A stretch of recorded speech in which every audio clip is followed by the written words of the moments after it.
Hello, and welcome to another Madman restoration video. In this video, I'm going to do something slightly different. I'm actually going to repair one of my own personal pieces of furniture. This nightstand is by Dixie, and we actually have the entire bedroom set. We've owned it for about 6 years, and when we recently moved, the moving company damaged the piece. As you can see, the edge banding is damaged. This is a pretty easy fix, and I'm just going to replace the whole edge banding. The damage on the top was not done by the moving company. It was in this condition when we bought it. I'm going to do a very minimal repair on the top. My goal for this piece is to not do a full refinish, but rather just fix the obvious damage. First thing we're going to do is apply some naphtha to the damaged area of the top and then rub with steel wool.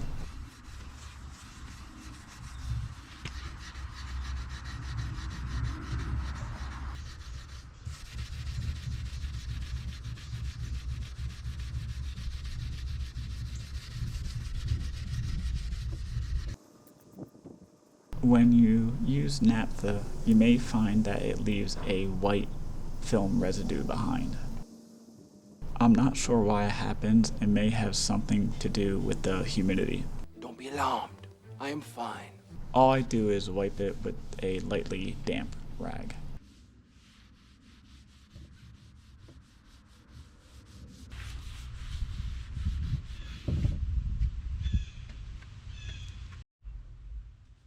Now that the top is clean, I'm just going to spray a couple light coats of satin lacquer. There are many pros to using lacquer when refinishing furniture. When lacquer is applied on multiple coats, the new coat melts into the previous coat. And because this piece was originally finished with lacquer, there will be no problem with adhesion. To replace the missing veneer, I'm going to use walnut edge banding. The back of the edge banding has glue that is heat activated, and this is what most mid-century modern furniture had to put veneer on their edges.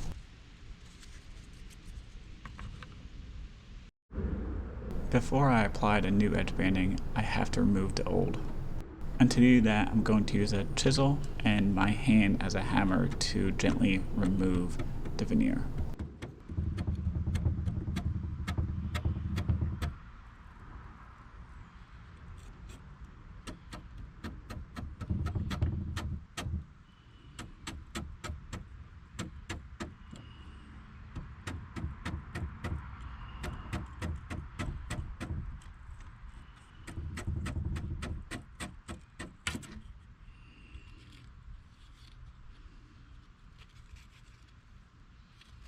If you look closely, you can see the original glue that was on the back of this veneer edge banding. To apply the new edge banding, I cut a piece slightly longer than needed. Then I use an iron set to the highest setting and put pressure to activate the glue so it sticks. This is a dry heat and you do not need to add any water to the iron.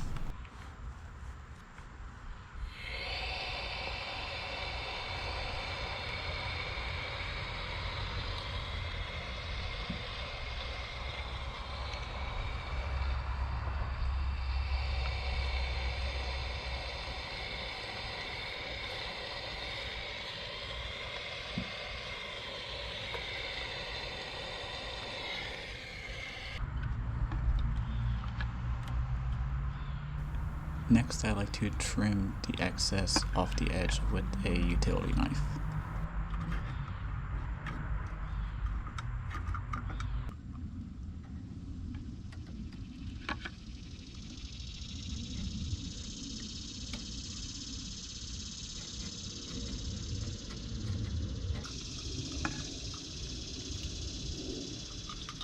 Then I do a quick sanding with 320 grit sandpaper.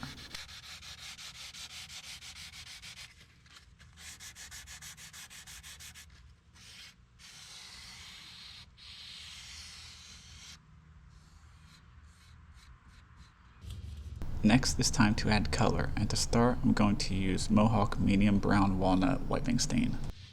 Because I'm only staining the edge banding, I'm going to apply using a shop towel. Now, I will admit, I am a stickler when it comes to color and color matching. Mohawk stains are not like the stain you can get at the big box store. Mohawk stains are pigment based, which means they are mostly color as opposed to the big box store stains that are penetrating stains. And with penetrating stains, you cannot really control how that stain is absorbed into the wood. So when you use big box store stains, your results can be very inconsistent. Now that it's stained, it's time to add a couple quick coats of vinyl sealer.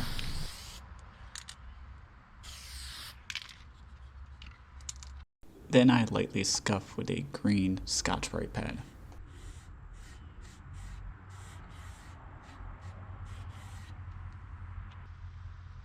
For the last coloring step, I'm going to use Mohawk Ultra Classic Toner in Amber. This will give the edge banding a nice worn-in aged look so it matches the rest of the piece. And to finish, I'm going to give it a couple light coats of satin lacquer.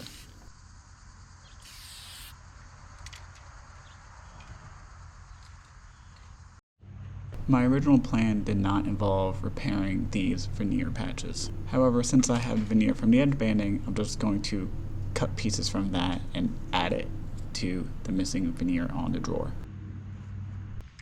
I cut veneer patches similar to the pieces that were missing, and to apply I'm going to use some super glue.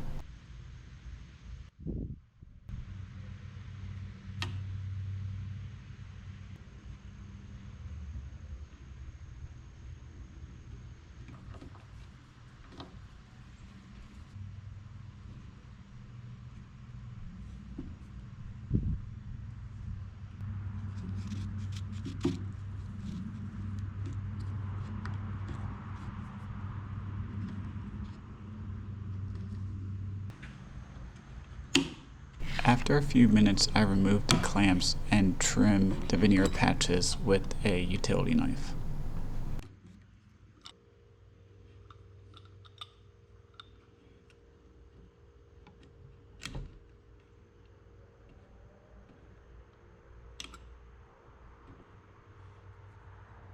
Now here it is, all finished.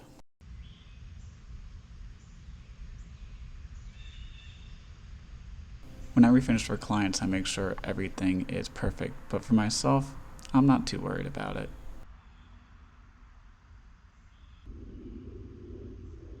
And if you ever want to cover up the flaws, just put a Primo hoagie on it. It does a pretty good job if you ask me. Please like and subscribe and follow my Instagram for more mid-century modern restorations.